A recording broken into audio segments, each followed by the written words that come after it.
एक शिप को बहुत सोच समझ कर लाया गया है ताकि कैसे वक्त की प्रॉपर्टी पे कब्जा किया जाए कि हम इस बिल को हरगिज भी कबूल नहीं करेंगे और सड़कों पर रहकर इसके साथ तहरीक चलाएंगे और इसे वापस लेने पर मजबूर करेंगे। गवर्नमेंट जिस पे हाथ रख देगी वो गई आपके हाथ से, लेकिन ये लड़ाई आपको लड़नी है। ये हुकूमत का एक और शरारत है ये कहने की, देखिए हमने इसमें मुस्लिम खवातीन के लिए रिजर्व कर दिया है, अगर आप भी लड़ेंगे तो ये लड़ाई आप नहीं जीत सकेंगे।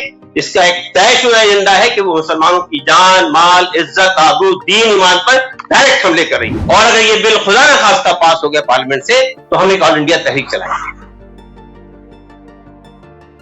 तो मैं ये कहना चाहता हूं कि अगर वक्फ की जमीन बढ़ रही है तो अगर हिंदुस्तान के अंदर मनादिर भी बढ़ रहे हैं, मंदिर भी बढ़ रहे हैं, गुरुद्वारे भी बढ़ रहे हैं और वो सब चीजें बढ़ रही है, तो सिर्फ ये नहीं है कि सिर्फ एक कम्युनिटी की चीजें बढ़ रही है। तीसरी बात मुझे ये कहनी है कि इस पूरे मामले में हमारे पास दानिश्वर, मुझे नाम जहां कहने में कोई तकल्लुफ नहीं है, यूनिफॉर्म सिविल कोड का मसला आता है या वक्फ का मसला आता है तो वो ये तलाश करते हैं कि इसमें खूबियां क्या है इस बिल में।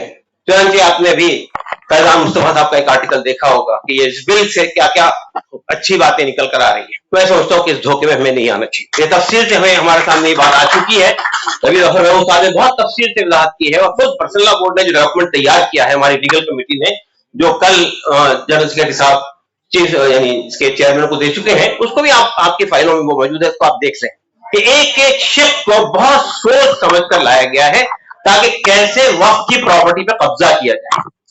गवर्नमेंट अब तो इसमें खाल ये बन रही है, गवर्नमेंट जिस पे हाथ रख देगी वो गई आपके हाथ से, जैसा कि ये बिल कह रहा है।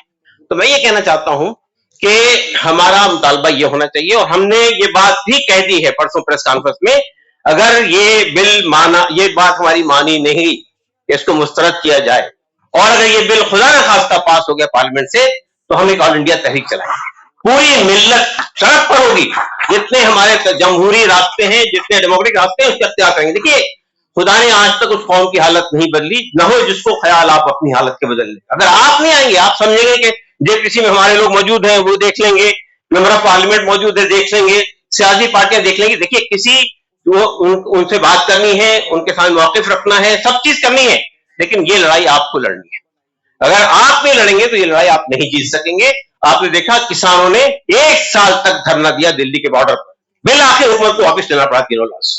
हमारे बच्चों ने सीए के खिलाफ जो तहरीक चलाई थी वो आपके सामने, अगर वो कोविड ना आता तो शायद ये बिल भी वापस हो जाती, ये एक्ट भी वापस हो जाता। तो मैं ये समझता हूं कि अगर खुदा न खास्ता ये नौबत आती है, ये बिल तमाम कोशिशों के बावजूद मंजूर हो जाता है, तो इस बात के लिए तैयार रहिए कि हम इस बिल को हरगिज भी कबूल नहीं करेंगे और सड़कों पर रहकर इसके साथ तहरीक चलाएंगे और इसे वापस लेने पर मजबूर करेंगे। तीसरी बात यह है कि कल हमारे जब जनरल सेक्रेटरी साहब ने जो मुलाकात की थी उसमें चेयरमैन साहब ये कह रहे हैं, देखिए अजीब और गरीब बात है, चेयरमैन साहब ये कह रहे हैं देखिए हुकूमत तो आपका फायदा चाहती है, अगर फायदा नहीं चाहती तो जेपीसी को कैसे, जेपीसी को हमने दिया है, जेपीसी को आपको एनडीए के पार्टनर ने मजबूर किया देने पर, आपने नहीं दिया है, पार्लियामेंट की वबाहत से मंजूर किया है, पार्लियामेंट में जो हमारे एमपी जो उसके खिलाफ तकरीरें की उसने आपको मजबूर किया है कि वहां पे पेश किया जाए। अगर आप पहली वाली पोजीशन में होते तो शायद मंजूर कर चुके होते, जैसा कि आपने और बिल मंजूर किया है। तो मैं समझता हूं कि इस भ्रम में हमें नहीं रहना चाहिए कि हुकूमत आपका कोई भला चाहती है। इसका एक तयशुदा एजेंडा है कि वो मुसलमानों की जान, माल, इज्जत, आबरू, दीन, ईमान पर डायरेक्ट हमले कर रही है। आप खुद देख रहे हैं आज जो कलेक्टर जो हुकूमत के ईमान पर लोगों के घर गिरा रहा है, कल वो वक्त प्रॉपर्टी को में उसको ही फैसला करने इख्तियार दे दिया जाए कि आप तय करेंगे कि वक्त की प्रॉपर्टी किसकी होगी, तो फिर क्या होने वाला है आप खुद अंदाजा लगा सकते हैं। हुकूमत के मुलाजिम है, हुकूमत की फेवर करेंगे। तो मैं ये समझता हूं कि वक्त के साथ कुछ प्रॉब्लम्स हैं, हम जानते हैं। 1954 से लेकर 2013 तक जितनी बार अमेंडमेंट हुआ है पार्लियामेंट के अंदर, उसमें वक्त बैंक को स्ट्रेंथन करने के लिए, मजबूत करने के लिए ही हुआ है। ये पहला अमेंडमेंट लाया जा रहा है जो उसको कमजोर करने, मखदूश करने, खत्म करने के लिए लाया। तो ये इसको भी हमें तस्लीम करना चाहिए। लेकिन मैं ये महसूस करता हूं कि कुछ बातें हैं, कुछ बातें ऐसी हैं जिस पर तवज्जो देनी चाहिए, लेकिन इस हुकूमत के हम तवज्जो नहीं दे सकते, इसलिए कि ये हमको मालूम है कि इसके बावजूद भी कि वक्फ एक्ट बहुत मजबूत है, इसके बावजूद भी वक्फ की प्रॉपर्टी के साथ खिलवाड़ हो रहा है। अभी पिछले दिनों तेलंगाना से लोग यहां मौजूद हैं, तामिर मिल्लत के, वो जानते हैं कितनी बड़ी प्रॉपर्टी हुकूमत ने कब्जा किया है। ट्रिब्यूनल में आप केस जीत चुके थे, हाई कोर्ट पे केस जीत चुके थे, सुप्रीम कोर्ट पे केस हार गए आप, इसलिए कि वक्फ बोर्ड ने पैरवी नहीं की हुकूमत के कहने की वजह से, और हार गए। तो ये ऐसी बातें बहुत हो रही है, हमारे यहाँ भी हो रही है, हमारी दिल्ली में भी हो रही है। लेकिन इस मैटर को हम तय करेंगे इंशाअल्लाह ये हुकूमत के जाने के बाद, और ये हुकूमत जाएगी, ये बात याद रखिएगा इंशाअल्लाह। मैं बहुत तफसील में नहीं जाऊंगा, मैं सिर्फ ये कहना चाहता हूं कि ये हुकूमत का एक और शरारत है, ये कहने की, देखिए हमने इसमें मुस्लिम खवातीन के लिए रिजर्व कर दिया है, मुसलमानों के पसमानदा तबकात के लिए इसमें रिजर्वेशन रखा जा रहा है, और मुसलमानों के तमाम दूसरे लोग, बोहरा हजरात है, आगा खानी है, उन सब के लिए इसमें प्रोविजन रखा जा रहा है। ये जो है बहुत बड़ी शरारत है, मुस्लिम कम्युनिटी को कैसे अंदर से तोड़ा जाए। जैसा कि आप सुन चुके हैं कि पहले बिल में भी खवातीन के लिए प्रोविजन मौजूद था और उसके अंदर उनकी नुमाइंदगी जरूरी थी। फिर ये बात भी कि मुसलमानों ये तफरीक नहीं की गई कि आला जात और अदना जात और ये पसमानदा, मुसलमानों के हर तबके की इसमें नुमाइंदगी है, और ऐसा है।